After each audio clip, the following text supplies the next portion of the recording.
Jika kamu suka menambahkan MSG atau penyedap rasa pada masakanmu, mungkin kamu pernah mendengar kalimat menakutkan, hati-hati MSG bisa bikin darah tinggi, tapi benarkah begitu?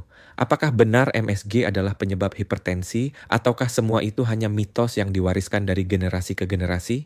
Jangan abaikan video ini, karena saya akan ceritakan kisah nyata, mitos yang berkembang, dan bukti ilmiah terbaru tentang hubungan MSG dengan tekanan darah dan kesehatan jantung. Bayangkan seorang ibu rumah tangga bernama Rina, usia 38 tahun. Ia suka memasak untuk keluarganya dan selalu menambahkan sedikit MSG ke dalam masakan karena merasa rasanya lebih gurih dan lezat.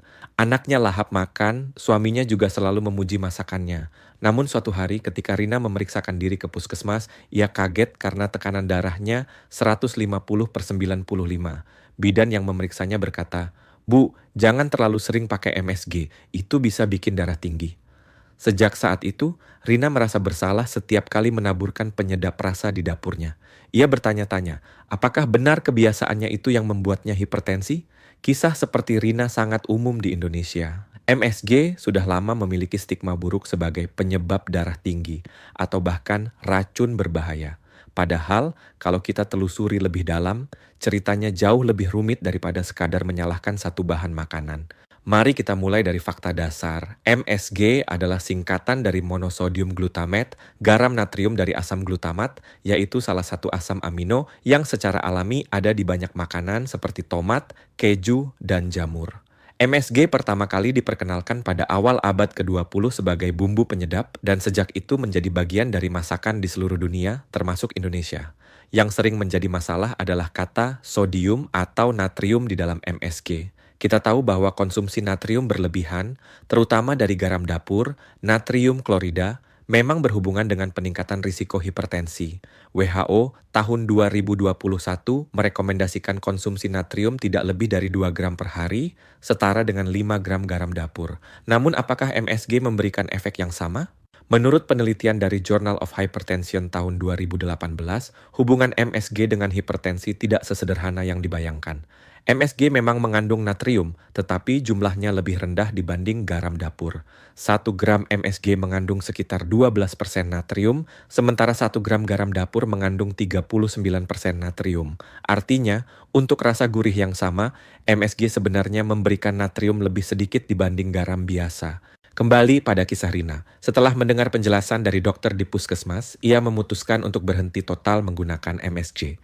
Namun beberapa bulan kemudian, tekanan darahnya tetap tinggi. Dokternya akhirnya menjelaskan, penyebab hipertensi bukan hanya MSG, tapi kombinasi dari banyak faktor, seperti berat badan, kurang olahraga, stres, dan asupan garam total dari semua makanan Rina baru sadar bahwa ia sering makan makanan kemasan, camilan asin, dan jarang bergerak. Jadi masalahnya bukan hanya dari 1 sendok kecil MSG, tetapi dari gaya hidup secara keseluruhan. Penelitian besar di Cina yang dipublikasikan di American Journal of Clinical Nutrition tahun 2019 memang menemukan adanya hubungan antara konsumsi MSG dalam jumlah tinggi dengan peningkatan risiko hipertensi. Namun, penelitian ini juga menunjukkan bahwa efeknya lebih jelas pada orang yang mengonsumsi MSG dalam jumlah sangat besar setiap hari, jauh lebih banyak dibanding penggunaan normal di rumah tangga. Dengan kata lain, MSG bisa berkontribusi, tetapi bukan satu-satunya penyebab. Studi lain dari Nutrients Journal tahun 2020 bahkan menyimpulkan bahwa penggunaan MSG dalam jumlah moderat tidak terbukti secara konsisten menyebabkan hipertensi. Justru yang lebih berbahaya adalah konsumsi total natrium dari semua sumber, terutama garam dapur, kecap, saus, dan makanan olahan. MSG bisa menjadi masalah jika dipakai berlebihan, tetapi jika dipakai secukupnya, risikonya jauh lebih kecil dibanding garam biasa.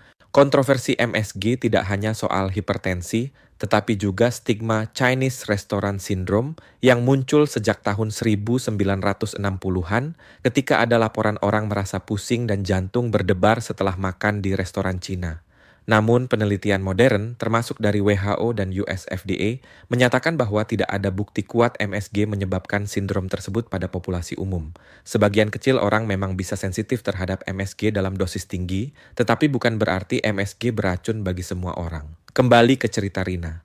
Setelah mendapat edukasi, ia belajar mengatur pola makan keluarganya dengan lebih bijak. Ia tetap menggunakan MSG sedikit untuk menambah rasa, tetapi lebih fokus pada mengurangi garam, menghindari makanan olahan tinggi natrium, dan meningkatkan konsumsi sayur serta buah. Ia juga mulai rutin berjalan pagi. Beberapa bulan kemudian, tekanan darahnya membaik. Ia belajar bahwa kunci kesehatan bukan sekadar menghindari satu bahan, tetapi menjaga keseimbangan. Masalah sebenarnya adalah cara masyarakat memandang makanan. Banyak orang mencari kambing hitam tunggal untuk penyakit kompleks seperti hipertensi. Padahal, menurut WHO tahun 2020, hipertensi dipengaruhi oleh banyak faktor. Pola makan, aktivitas fisik, stres, genetik, alkohol, merokok, dan usia. MSG hanyalah bagian kecil dari cerita besar itu. Kisah nyata lain datang dari seorang pria bernama Joko, 45 tahun, yang bekerja sebagai sopir truk. Ia suka makan mie instan setiap malam karena praktis. Setiap kali masak, ia menambahkan bumbu lengkap termasuk MSG bawaan. Setelah bertahun-tahun, ia didiagnosis hipertensi. Namun ketika diteliti lebih jauh, masalah utamanya bukan hanya MSG, tetapi kandungan garam yang sangat tinggi dalam mie instan. Satu bungkus mie instan bisa mengandung lebih dari 1000 mg natrium, hampir setengah dari batas harian WHO. Jadi, meskipun ada MSG di dalamnya, garam biasa tetap menjadi kontributor terbesar.